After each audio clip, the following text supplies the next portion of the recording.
గతంలో fee reimbursement Aarogyasri ఒకప్పుడు 30-40% ఉన్నటువంటి ఆసుపత్రులు ఇవాళ 100 ఉన్నాయి అనుకుంటే అప్పట్లో 30-40 ఉండేవి. అట్లాంటిది ఒక్కసారిగా పెరిగిపోవడానికి కారణమైంది ఫీజు రియంబర్స్మెంట్ ఆరోగ్యశ్రీ.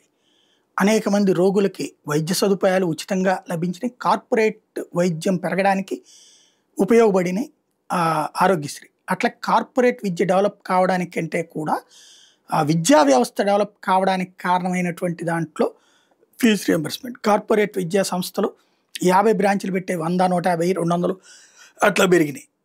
ఓ రకంగా చెప్పాలంటే ప్రభుత్వ విద్యని ప్రోత్సహించేటటువంటి క్రమంలో మిస్ అయ్యి ప్రైవేట్ విద్యను ప్రోత్సహించుకొచ్చాడు ఆ రోజున రాజశేఖర రెడ్డి. అది కొనసాగుతుంది.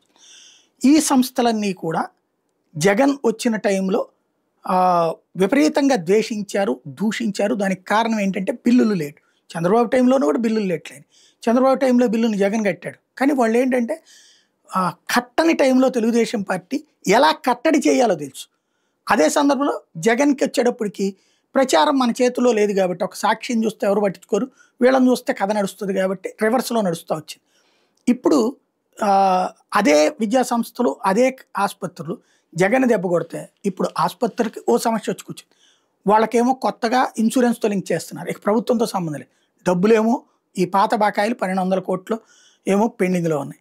అది ఎప్పుడు ఇస్తారో చెప్పట్లేదు, ఏం చేయాలో చెప్పట్లేదు. ఓ పక్కన ఆందోళన చేస్తున్నా, సమ్మె చేస్తున్నా, ఎవడో పట్టించుకోవట్లేదు. చర్చలకు పిలిచే ఓపిక కూడా లేదు, తిరిగి కూడా లేదు.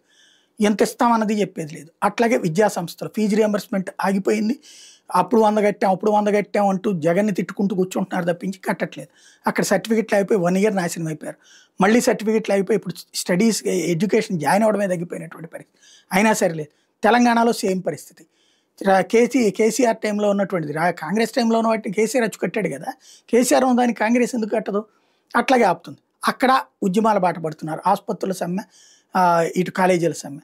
బట్ 2 రాష్ట్రాల్లో ప్రభుత్వాలు పట్టించుకోవట్లేదు. ఈ 2 రాష్ట్రాల్లో కూడా ప్రభుత్వాలు మారడానికి వీళ్ళిద్దరే ప్రధాన పాత్ర పోషించారు. తమ దగ్గర చదివే విద్యార్థులు తల్లిదండ్రులు మోటివేట్ చేశారు. తమ దగ్గరకు వచ్చే ఆసుపత్రులను పేషెంట్స్ వాళ్ళ కుటుంబాన్ని మోటివేట్ చేశారు ప్రభుత్వాలకు వ్యతిరేకంగా. తీరా చూస్తే ఇప్పుడు అదే రివర్స్ అవుతుంది.